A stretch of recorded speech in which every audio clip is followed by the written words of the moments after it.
Honnêtement, je n'avais pas de réelle appréhension au niveau du bootcamp. C'était vraiment de l'accueil.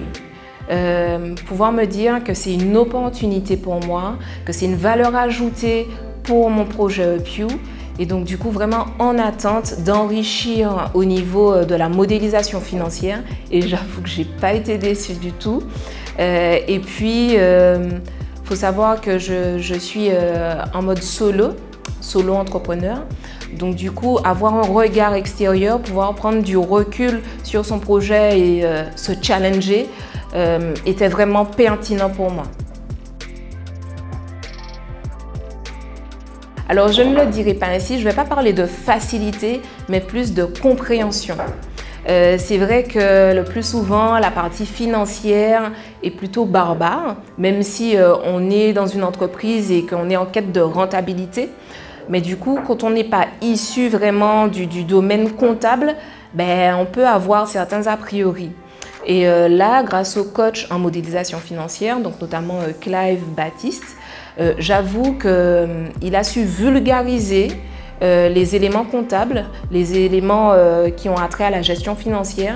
Et c'est avec plaisir en fait que je plonge dans le monde des sous, la partie financière de mon projet. Là encore, quand on parle de difficultés, ce ne serait pas véritablement le terme pour moi. Disons que je suis arrivée peut-être avec un a priori en ce qui concerne la communication visuelle. C'est vrai qu'on a l'habitude de travailler avec les réseaux sociaux. On est une génération issue du numérique. D'ailleurs, le projet est aussi basé sur le digital.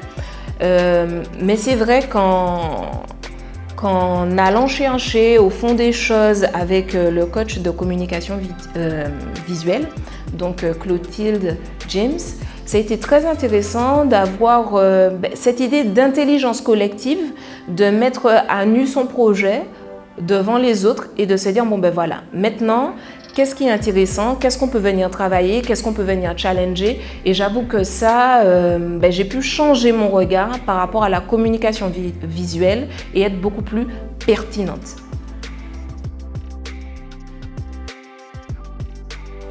On est vraiment en mode bootcamp. Ça veut dire qu'on nous donne du savoir et que tout de suite, on doit l'implémenter dans son projet. Alors vraiment, la semaine 3, ce que j'aimerais, c'est montrer que voilà, j'ai absorbé toutes ces connaissances et que je peux vraiment dire que concrètement, ça participe au projet, que concrètement, on voit un avant-après et que le projet est efficient.